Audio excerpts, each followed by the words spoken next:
नमस्कार, मेरा नाम है दिनेश और आप देख रहे हैं सीकर संदेश। प्रधानमंत्री भी जब शेखावाटी के सीकर में आते हैं तो बात करते हैं सबसे पहले यहाँ के सैनिकों के साहस के बारे में।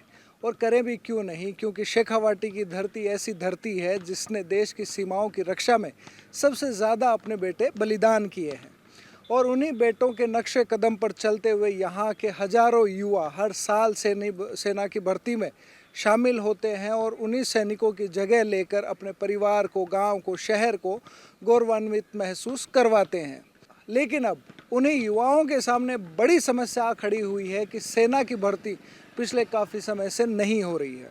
और इसी को लेकर पिछले दिनों हमने देखा था कि एक युवा सीकर से दिल्ली तक दौड़ते हुए पहुंच गया था। उसे सुर्खियां भी काफ़ी मिली, लेकिन फिर भी सेना भर्ती के ऊपर कोई समाधान नहीं हुआ। सेना भर्ती नहीं होना, जो भर्तियां हो चुकी हैं उनके एग्ज़ाम नहीं होना और कुछ एग्ज़ाम्स भी जो हो चुके हैं उनके रिज़ल्ट नहीं आना, ये मुख्य समस्या है। इन्हीं समस्याओं के बारे में और इन्हीं समस्याओं को लेकर एक आंदोलन जो किया जा रहा है उसके बारे में आज हम बात करेंगे सुरेश भास्कर से और जानेंगे कि क्या तो मुख्य समस्याएं हैं और उन समस्याओं के पीछे क्या कारण है कि हरियाणा में एक युवा ने आत्महत्या भी कर ली। इतनी बड़ी क्या परेशानी है ये सेना भर्ती नहीं होने की वजह से। सुरेश जी, आपका बहुत बहुत स्वागत है सीकर संदेश के मंच पर। बहुत धन्यवाद सर। मैं अपने दर्शकों का धन्यवाद देना चाहता हूं कि सीकर संदेश में आपने मुझे बुलाया और बोलने का मौका दिया। बहुत बहुत धन्यवाद।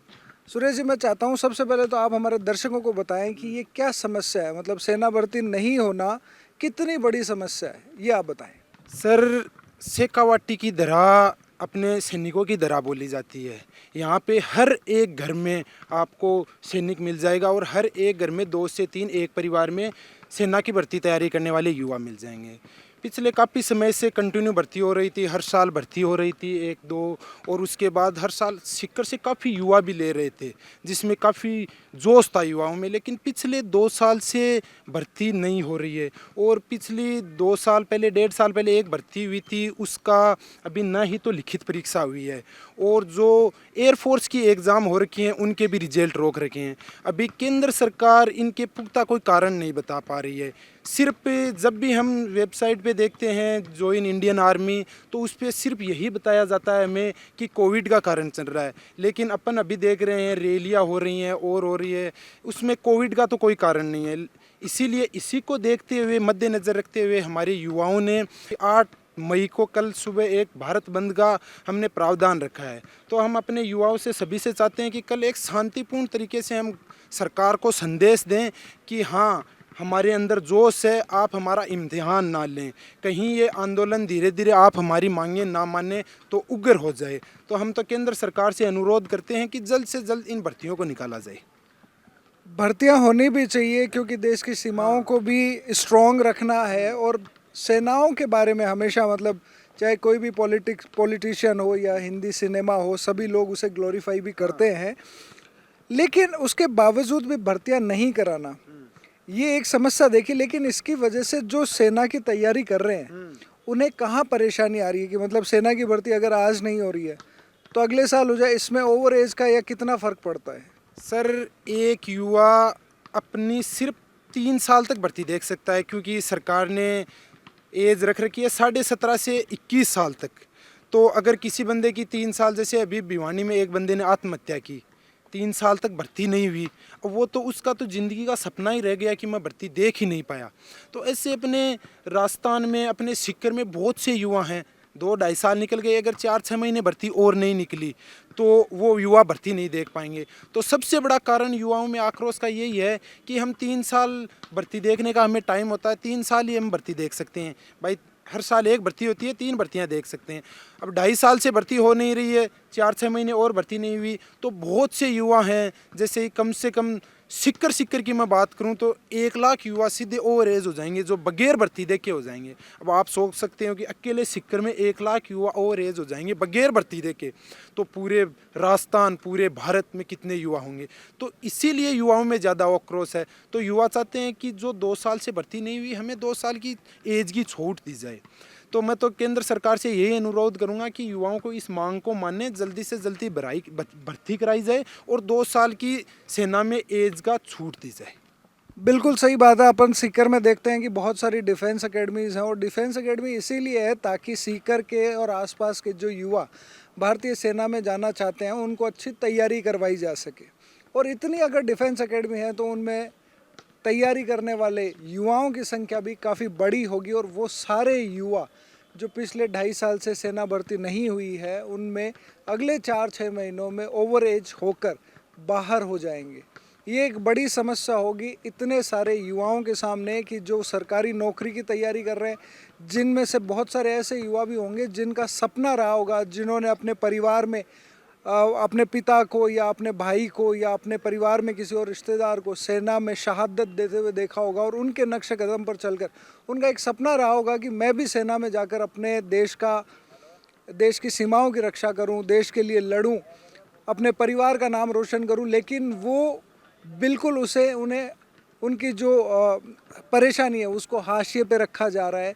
सेना भर्ती नहीं निकालकर ऐसे लाखों युवा ना सिर्फ सरकारी नौकरी से वंचित रह जाएंगे बल्कि देश की सीमाओं की रक्षा करने से भी वंचित रह जाएंगे।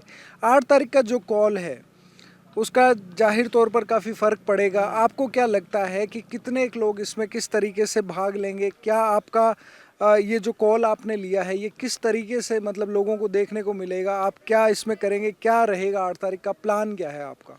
सर, सबसे पहले तो मैं आपको बता दूं, ये शुरुआत पूरे जो इंडिया की डिफेंस एकेडमियाँ संचालित होती हैं उनके संचालकों द्वारा एक छोटा सा कॉल किया गया कि युवाओं को भाई, क्योंकि युवाओं को एक गाइडेंस की ज़रूरत है कि शांतिपूर्ण तरीके से होना चाहिए। ये जो उम्र होती है 17-18 साल, इसमें उग्र हो जाते हैं बहुत जल्दी युवा। तो एक इसमें कमेटी बनाई गई, मैं अपने राजस्थान की बात करूं, इसमें एक कमेटी बनाई गई जिसकी मीटिंग 5 मई को सीकर में थी। तो उसमें 8 मई को भारत बंद का ऐलान सिर्फ शांतिपूर्ण तरीके से होना चाहिए, जिसमें सभी डिफेंस संचालकों द्वारा उसे कंट्रोल किया जाना। कंट्रोल का मतलब कोई उग्र आंदोलन नहीं होना चाहिए, किसी प्रकार की किसी को जनहानि नहीं होनी चाहिए, सिर्फ नो सेंस नहीं होना चाहिए। सरकार को बस हम बताना चाहते हैं कि जल्द से जल्द हमारे ऊपर ये गया। जिला खेल स्टेडियम में सुबह 8:30 बजे एकत्रित होंगे, जो भी युवा हैं वो एकत्रित होंगे। यहाँ अपन शांतिपूर्ण तरीके से एक तिरंगा रैली निकाल के यहाँ से अपन जिला स्टेडियम से अपने रानी सती, बजरंग काटा, कल्याण सर्किल से होते हुए अपन जाट बाज़ार का जो मुख्य वहाँ पे लगा हुआ है बत्ती, वहाँ पे अपन रुकेंगे और थोड़ी देर अपन भारत माता के जयकारे लगाएंगे। और ये सिर्फ अपन 12 बजे तक करेंगे, क्योंकि किसी को ज़्यादा परेशानी नहीं होनी चाहिए। एग्ज़ाम्स भी चल रहे हैं और भी चल रहे हैं, क्योंकि संडे को भी 8th क्लास की एग्ज़ाम्स होती हैं।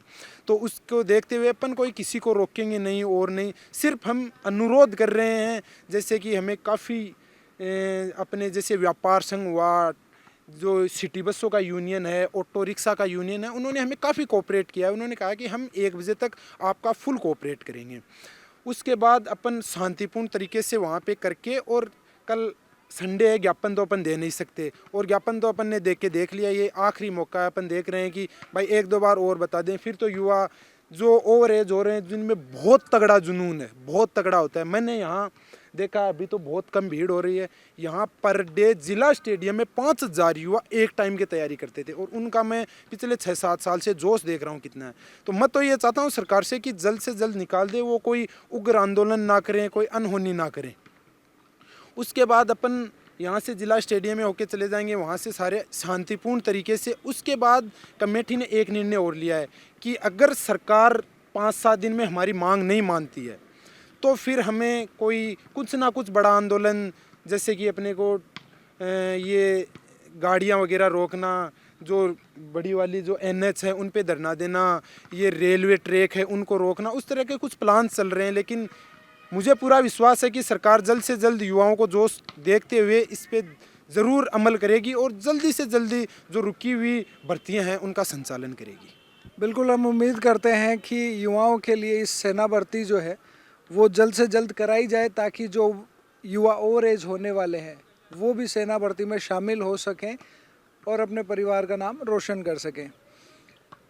सीकर में बहुत सारे युवा हैं जो अभी भी तैयारी कर रहे हैं, जिला स्टेडियम में तैयारी करते हैं, और उनको बहुत ज़्यादा अच्छी सुविधाएं नहीं मिलने के बावजूद भी सीकर, झुंझुनू, चूरू और शेखावाटी के अलावा भी अन्य जो क्षेत्र है वहाँ से बहुत सारे युवा अपने दम पर सेना भर्ती की तैयारी करते हैं।